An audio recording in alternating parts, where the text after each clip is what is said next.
Now we're going to see a situation where Al Smooth gets himself involved in a hairy situation with a really marginal hand. Frankly, it's the rookie hand, King Jack offsuit, in a multi-way pot. He's going to flop middle pair and get into all sorts of trouble in a raised pot. Could have turned out a lot worse for him, but in the end, worked out okay. Let's take a look. So Rodney limping in with jacks.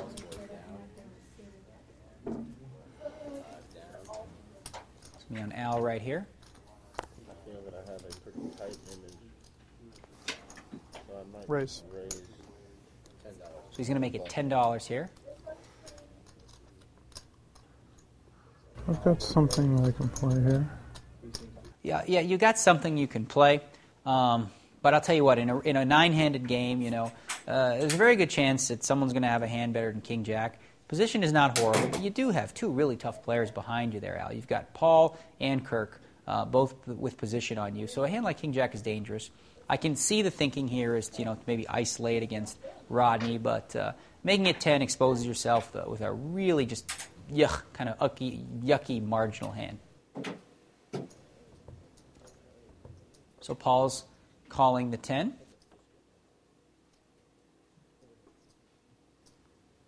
And Paul's trying to play a bust him hand. Little does he know that Al doesn't really have a hand. Strange raise here from Josh. He's making it 30.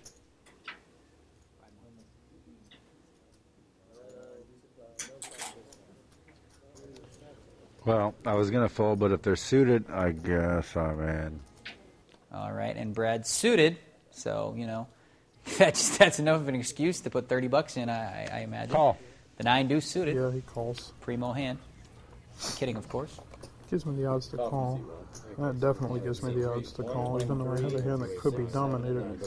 If I flop gin, I take down a large one, especially with the stacks that seat 1 and 3 have.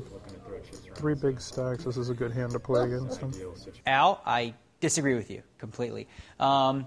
If you flop gin, you might win a monster, but you know what has to happen for you to flop gin? I mean, you have to flop ace, queen, 10, or you have to flop a couple of kings and a jack, or something that's very, very difficult to hit. You got to put $20 in a situation where you just have to know. Okay, forget about what the fact that Josh was happened to make a play in this situation. That's not what you were thinking. You were thinking you had a really good hand. You were thinking you were in a tough spot where you could be dominated. So it's just such a long shot, really, to try to hit a king jack offsuit. Now, king jack suited is literally a completely different ball game because you're adding value. You take a chapter out of Brad's book and say, hey, you're suited.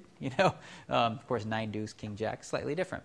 The king jack offsuit is just a dangerous hand to play. It's kind of like sloughing off money. It's very difficult for you to flop the best hand. You've got another problem in that Paul's behind you, and the re-raiser before the flop is also behind you. So you're not going to have position on the hand here, which could lead to some iffy bets after the flop or some situations where you really just aren't sure what to do. So, I'm not necessarily saying you're not getting the right price here, but it's a close one, to put it mildly, to play a hand like this when you talk about possibly compounding these errors after the flop. Now, of course, hot and cold, you put the money in and then maybe you run it. As it turns out, you wouldn't be that bad off. You hit a king, you're good. But just when you add betting and deep stacks, man, you got to be real careful with hands like king jack offsuit. Okay, Al's going to make the call. So is Paul with the queen 10 suited. So we're going to have a flop here. So here we're going to have a flop, and this is a pot that should be played by Paul for sure. He's got a flush draw, straight draw. I might be able to float it if he has queens here. Okay, let's stop it right here for just a second. Now, I really don't like this bet. He's firing out $60 at this pot with middle pair. It's just really risky. He's trying to get someone off of queens, but really, why do you care if someone has the queens? If someone has queens, you've got them beat anyway. Realistically, the best way to play this kind of situation is to check. Maybe Paul's going to check, and then the button bets, and then you might see what happens in front of you. By leading out like this in a situation like that, what are you really representing? I mean, you didn't re-raise before the flop, so don't tell me you have aces or kings. Maybe you have ace king, but really, would you bet the ace king in this situation? If you're up against the hand, they're going to bet it. I suggest probably just going ahead and check in this spot. Maybe if everyone checks around on the turn, you could pick it up then. But betting this flop, it looks kind of weak, frankly. And I think if anyone were to have something strong in this spot, they would pick up on that. Of course, the only player that has a quote-unquote strong hand is one that's on a draw, and that's Paul right behind him. Let's take a look. I'll probably get a call from seat 1. The call that I'm worried about is seat 3, but he's been weak. If he checks, he's weak. If he bets, he's not. Seat 9 is a problem. See where I'm at. If Paul calls, he's on a flush draw. I'm interested to understand why you would assume necessarily that Paul has to be on a flush draw. Paul could easily have 2 5s in the hole and play the hand like this. He could have an ace himself. He might have ace-queen. You're right, he wouldn't have a king-queen or something along those lines, but to just automatically narrow him down on the fact that he has a flush draw, even though Al is right in this situation, I don't think that the thinking was right, and just assuming that if he calls, he has to have a flush draw, because he would call here with ace-king possibly. He would call with a wide range of hands. So to pinpoint it just to one hand is a little bit presumptuous in my opinion. Worrying about the person who limped under the gun, definitely a legitimate worry. Could have an ace, and of course, the pre-flop raiser. But realistically, anyone in this pot could have an ace. So let's go ahead and see what happens.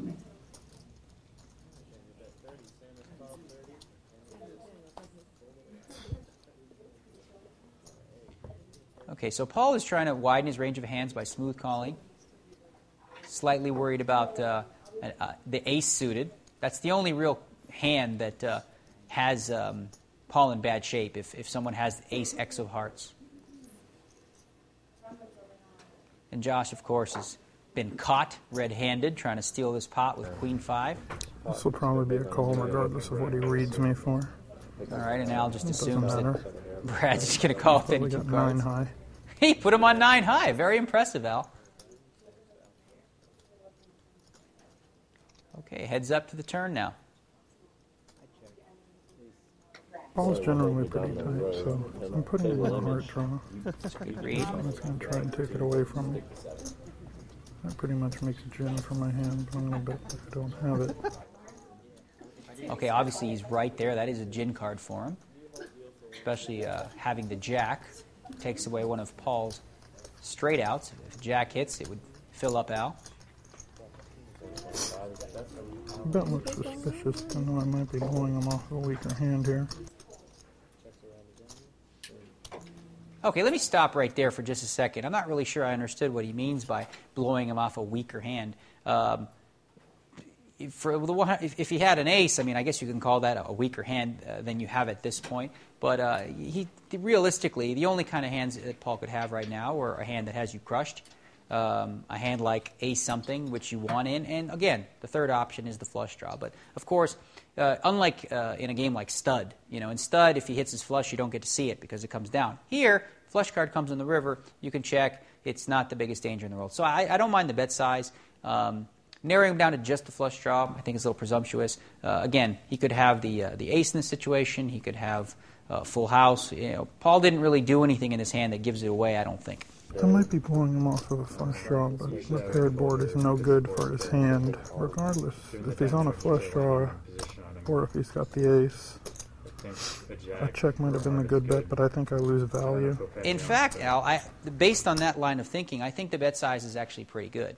If you put him on possibly either the ace or the flush draw, you want to make a bet that's small enough to make sure that he doesn't leave with just the ace, since he'd only have 2 outs. And also, maybe he'll draw bad to a flush draw. If you bet too much, he's definitely not going to call with the flush draw, with the paired board there. So making a smallish bet, which he did, there was a $60 bet on the flop and a call. Of course, there was all those $30 bets in before the flop. That's a decent-sized bet, because now Paul's like, oh man, can I really fold a flush draw for just $1.25, getting such a good price in this situation? Again, and if he had the ace, if he had ace-queen, ace-jack, he's pretty much committed to making the call at least one more time to see what happens on the river. So the bet size is really good. I don't know. Usually I would fold here because the board's paired, but given the dynamic of the table and I'm in position on him, I think a jack or a heart is good. I think it's worth a shot.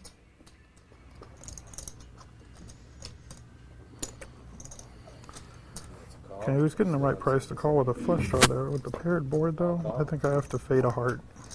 All right, I faded it, so can I make a bet here and get him to call it, or should I give him a chance to bluff at it? Knowing that I put him on a flush draw, or if he's got an ace, he might bet it. Paul on a king here. Play it like it's a flush draw and hope he bets at it. You know what? At this point, I think the jig is up, if you will. You bet the flop, you bet the turn. I mean, at least you have an ace. Paul knows that. Paul's an experienced player. He knows that you're not folding. He knows you don't have a busted flush draw or anything along those lines. He's a crafty guy. So if you want to get full value for this hand, here would have been an opportunity to fire out 200, maybe $220 or $225, something along those lines. Maybe that looks even more like you have a busted flush draw, or a weak ace or something along those lines. But definitely checking here is very suspicious, and Paul's not going to waste any money in this situation, I don't think. Let's see. I don't think there's any point to bluff. He's going to call it down. Good check. All right. So you can see there that you can stop it right here. You can see there that the jig was up, and obviously in this case it wouldn't have mattered since Paul did have the flush draw. But when you read someone's hand, you can't necessarily define it to just one thing. It's usually an either-or situation. So in that spot, he put him either on the flush draw or the ace. And in that kind of situation, against a good player, you don't check the river because he's not going to bluff at it in a multi-way pot the way the hand was played. And he's probably not going to value bet the ace, which is a problem for you, unless he has maybe ace-queen would be about the only hand he's going to value bet. So realistically, you know what? I said 200 to 220. You could even bet 150 to 175 to look to get value there with your three kings.